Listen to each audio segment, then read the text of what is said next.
Ano ang pinagdadaanan mo ngayon na nagdudulot sa iyo ng sobrang pagkabalisa? Magandang araw ng Biyernes Kapanalig. Purihin natin ang Panginoong Hesus na siyang ating daan, ang katotohanan at ang buhay. Siya ang daan natin patungo sa Diyos Ama. Siya ang banal na salita na nagpapahayag ng katotohanan. At siya ang nag-alay ng buhay upang makamit natin ang buhay na walang hanggan. Ito po ay Sister Lines ng Daughters of St. Paul. Pakinggan na natin ang pahayag ng Panginoon na huwag kayong mabalisa, kundi manalig sa akin na siyang tema ng ating mabuting balita.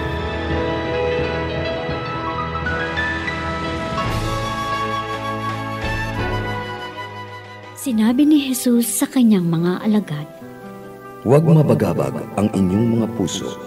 Manalig kayo sa Diyos at manalig din kayo sa akin. Maraming silid sa bahay ng aking Ama. Kung hindi ko sana sinabi sa inyong papunta ako upang ipaghanda kayo ng lugar.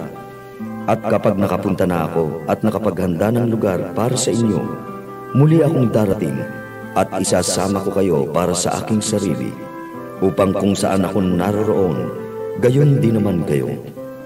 At alam nyo ang daan sa pupuntahan ko." Sinabi sa kanya ni Tomas, "Panginoon, hindi namin alam kung saan ka pupunta. Paano naming malalaman ang daan?"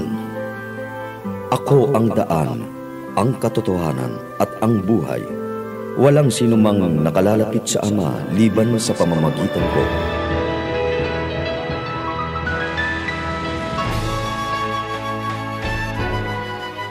Dumarating sa buhay natin ang mga pagkakataong nababalisa tayo o natatakot dahil sa mga problemang nararanasan natin sa buhay. Maraming uri ng problema na pwedeng magdala ng takot sa ating puso. Problemang pinansyal, problema sa relationship, problema sa pag-aaral, sa health, sa work, problema sa pamilya at iba pa, na pwedeng pagmula ng takot at pagkabalisa na makakaapekto sa ating pagkatao at sa ating pananampalataya sa buong may kapal. Mga kapanalig, alalahanin nating tanging si Jesus lamang ang ating makakapitan sa panahon ng kagipitan. Dumarating ang panahon sa buhay na halos nakalugmok na tayo sa bigat ng pasanin. At wala na tayong mababalingan maliban sa Diyos. Pero kung tatawag tayo sa Panginoon ng buong kababaang loob, hindi niya tayo bibiguin. Diringkin niya ang ating panalangin. Nababatid niya ang hinaing ng ating puso. Alam ni Jesus ang ating mga alinlangan, ang takot at pangamba na nananahan sa ating kalooban.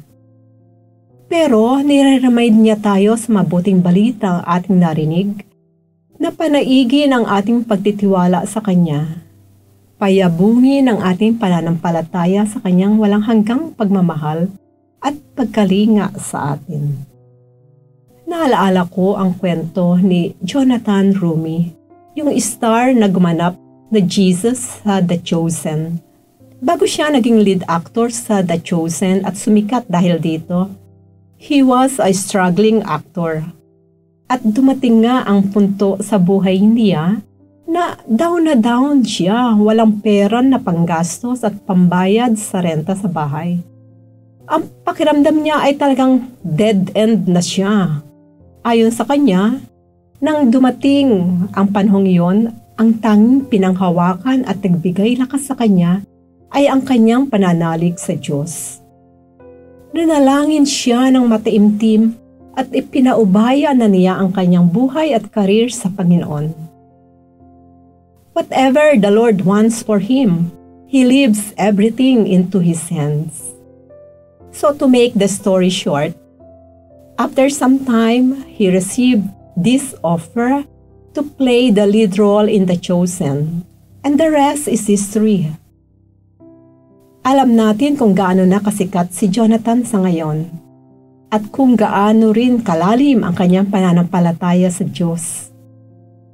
Hindi niya ikinahihiyang ipakita ito sa social media, sa Hollywood. Masasabi nating isa siyang ambassador of the Catholic faith sa Hollywood.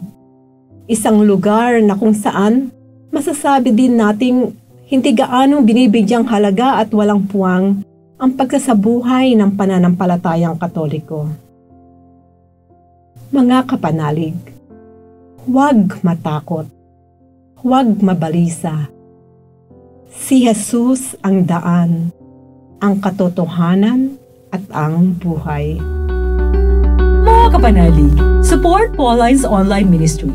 Subscribe, like, and follow us on Facebook, YouTube, Instagram, Twitter, TikTok, Spotify, Google, and Apple Podcast. Maraming salamat po. At sa lahat na nag-message sa amin na humihingi ng panalangin para sa iba't ibang intensyon, asahan po ninyong kasama nyo kami sa pagdarasal na ipagkaloob ng Diyos ang inyong mga kahilingan. Ito po muli si Sister Lines ng Daughters of St. Paul na nagpapaalalang sa mga pinagdadaanan nating pagsubok sa buhay, umugot ng kaliwanagan, lakas at pag-asa sa Panginoong Hesukristong muling nabuhay.